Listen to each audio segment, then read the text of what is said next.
The fuck? What?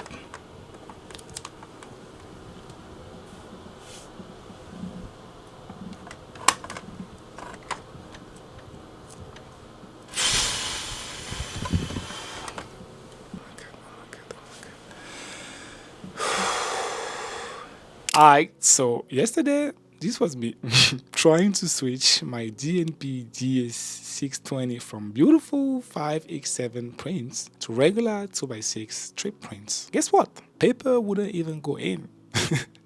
I'm all over here scratching my head, getting mad, wondering if my printer is broken. Spoiler alert, it wasn't. The truth is, most of us never use this printer to its full potential. The DNP DS620 is a beast. It can print multiple formats, meaning you can offer way more services, wow your clients, and obviously make more money. But there is a catch. Those little things called spacers. And if you don't use them right, nothing works. Now, for those of you new here, my name is Bill. I'm a dude from Paris, now in Charlotte, who loves tech and is passionate about bringing high-end services to the most prestigious events around the world. And today, I will show you in 2 minutes how to go from this format to this format. 5x7 paper is smaller than the 4x6. So to make it work, we need to add these things called spacers. If you don't do that, the paper won't fit in and you will be stuck. Never throw away those things called spacers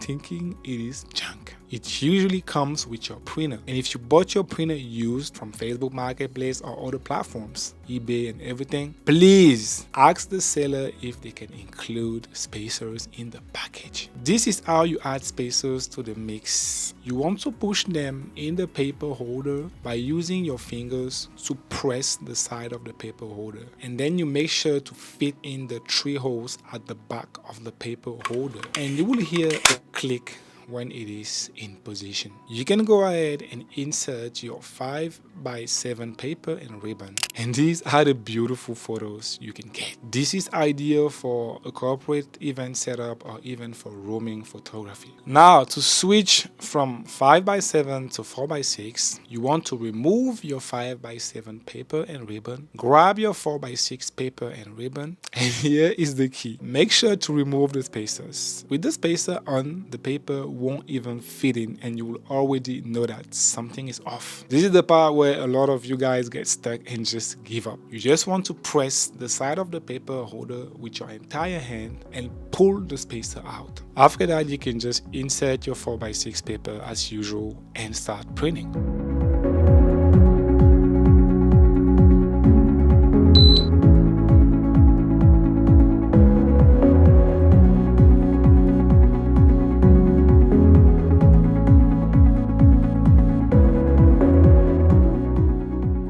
And that's it. Just like that, you can go from 5x7 to 2x6 strips and back. If you still have questions, drop them in the comments below. I respond to every single questions. I also do one-on-one coaching calls. And here's my promise. If I cannot solve your problem, you get 100% of your money back. Alright family, if this video helped you, smash that like button, share it with someone who owns this printer, and subscribe for more tutorials that saves you time, money, and stress. See you in the next one. Peace.